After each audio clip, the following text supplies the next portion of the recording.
ना होगा। और अगर सब मिलकर कोशिश करें तो रास्ता निकल सकता है। राजू के चेहरे पर एक उम्मीद की किरण जागती है।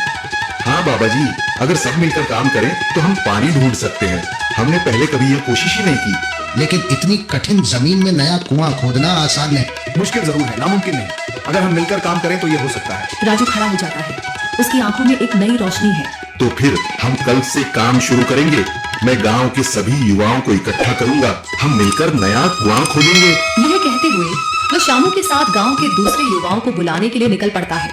कहीं दूर से गरज की हल्की सी आवाज आती है, जैसे आकाश ने उनकी उम्मीदों की गवाही दे दी हो। अगली सुबह राजू और शामू गांव के युवाओं को इकट्ठा करने निकल पड़े। चौधरी मनीष की हवेली के सामने एक भीड़ जमा है। बाबा जी, संदरी, गांव के कुछ बुजुर्ग और किसान सभी मौजूद हैं। हम हाथ पर हाथ रखकर नहीं बैठ सकते। अगर अल्लाह ने हमें हिम्मत दी है तो हमें खुद पानी के लिए मेहनत करनी होगी। हम एक नया कुआं खोदेंगे। लेकिन राजू, क्या हमें यकीन है कि वहाँ पानी मिलेगा? बेटा, पानी जमीन के अंदर होता है, बस सही जगह खोदने की जरूरत है। हमने अपने बुजुर्गों से सुना था कि पुरानी नहर के पास जमीन नरम थी, शायद वही पानी हो। बाबा जी सही कह रहे हैं। अगर तुम सब यह काम करने के लिए तैयार हो तो मैं अपने कुछ मजदूर भेज सकता हूँ। धन्यवाद चौधरी जी, लेकिन हम सब खुद भी मेहनत करेंगे। यह हमारे गांव के अस्तित्व की लड़ाई है। संदरी, जो अब तक चुप थी, आगे बढ़ती है। हम औरतें भी पीछे नहीं रहेंगी। हम पानी लाने की व्यवस्था करेंगी, खाना बनाएंगी, ताकि तुम सब आराम से काम कर सको।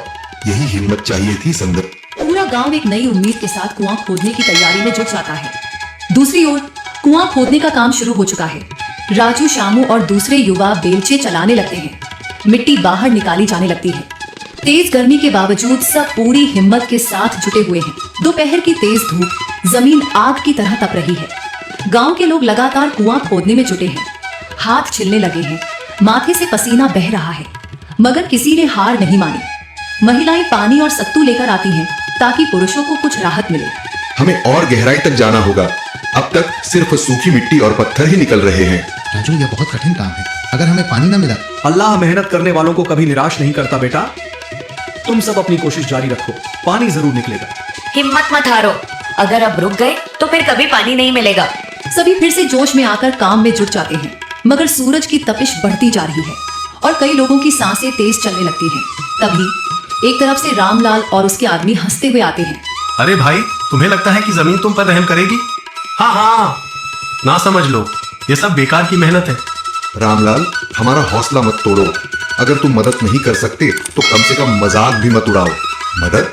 हाँ, मैं अपने कुएं का पानी बेच सकता हूँ, मगर मुफ्त में नहीं दूंगा। राजू सब अनसुना कर फिर काम में लग जाता है। शाम होने लगती है, लेकिन अभी तक पानी का नामो निशान नहीं। कुछ लोग मायूस होकर पीछे हटने लगते हैं। राजू, शायद रामलाल सही कह रहा है, यह सब बेकार है। नहीं शामू, हमें हार नहीं माननी। अगर आज हार गए तो फिर कभी हिम्मत नहीं कर पाएंगे। तभी अचानक फावड़ा किसी कठोर चीज से टकराता है। एक अजीब सी आवाज आती है। राजू चौंक कर देखता है और जल्दी जल्दी मिट्टी हटाने लगता है। अचानक एक ठंडी लहर महसूस होती है। सभी लोग दौड़ कर आते हैं। जैसे जैसे मिट्टी हटती है, नीचे से गीली जमीन नजर आने लगती है। सब हैरान रह जाते हैं। सुभान अल्लाह, मैंने कहा था ना, अल्लाह हमारी मेहनत को छाया नहीं करेगा। राजू और बाकी सभी जोर लगाते हैं। कुछ ही पलों बाद अचानक मिट्टी के नीचे से पानी की एक छोटी सी धारा फूट पड़ती है। गांव वाले खुशी से चिल्ला उठते हैं। पानी पानी निकल आया। यह अल्लाह की कुदरत है रामलाल, जिस पर तुम्हें यकीन नहीं था। पूरा गांव आनंद से झूम उठता है। लोग एक दूसरे को बधाइयां देते हैं। औरतें दुआ करने लगती हैं।